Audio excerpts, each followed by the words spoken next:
এখানে যারা ছাত্রছাত্রী আছে তাদের আমি এখন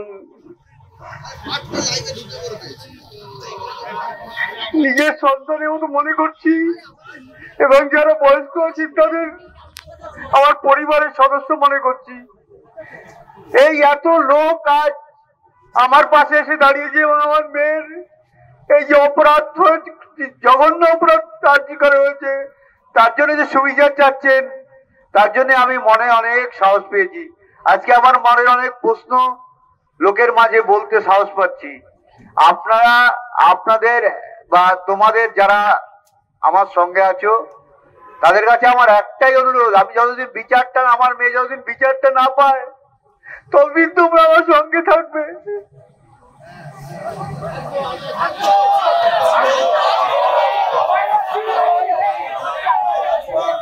এখন যা পরিস্থিতি আমি দেখতে পাচ্ছি, বিচার আমরা অত সহজে পাবো না। বিচার হয়তো আমাদের ছিনিয়ে আনতে হবে, এবং সবার সহযোগিতা ছাড়া এটা সম্ভব নয়। আশা করি সবাই আমাকে সহযোগিতা করবে এবং আশ্বাস দিচ্ছেন, সেজন্যই আমি মনের জোর পাচ্ছি এবং আজকে সব কথা বলার সাহসও পাচ্ছি। এর জন্য সবাইকে ধন্যবাদ দিয়ে ছোট করব না। আমরা, আমার মেয়ে চলে গেছে, আজকে খুবই শোকাহত। সত্যি একটা কথা বলতে গেলে মেয়ের সম্বন্ধে খুবই কষ্ট হচ্ছে। অনেক কষ্ট করে মেয়েটা আজকে এখানে এসেছিল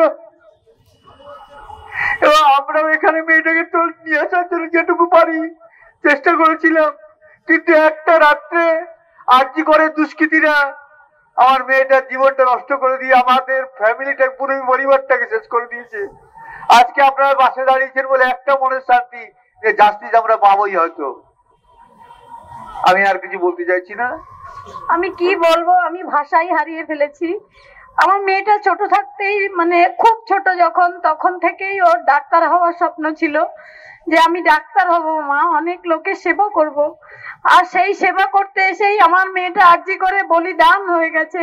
একটা অন ডিউটি ডক্টর এভাবে নৃশংসভাবে চরম অত্যাচারিত হয়েছে যখন মা করে কাঁদছিল, সেই কান্নাটা আমার প্রাণ রোজ ধ্বনিত হয়। রোজ এখন আমি ভাবি কত কষ্টে আমার মেয়ের প্রাণটা চলে গেছে।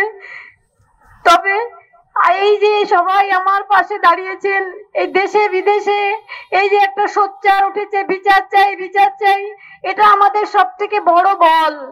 এই ছাড়া আর কোনো, মানে সরকার যেভাবে আমাদের, মানে পুলিশ প্রশাসন প্রথম থেকে আমাদের সব সময় অসহযোগিতা করেছে, তারা যদি একটু সহযোগিতা করত তাহলে হয়তো একটু হলেও আশার আলো দেখতে পেতাম। একটা এত বড় ক্রাইম হওয়ার পরেও পুলিশ, এটা পুরো পুলিশ প্রশাসন থেকে সেটা ধামাচাপা দেওয়ার চেষ্টা হয়েছে প্রথম থেকেই যাতে সব প্রমাণ লোপাট করার চেষ্টা হয়েছে আমার মেয়ের।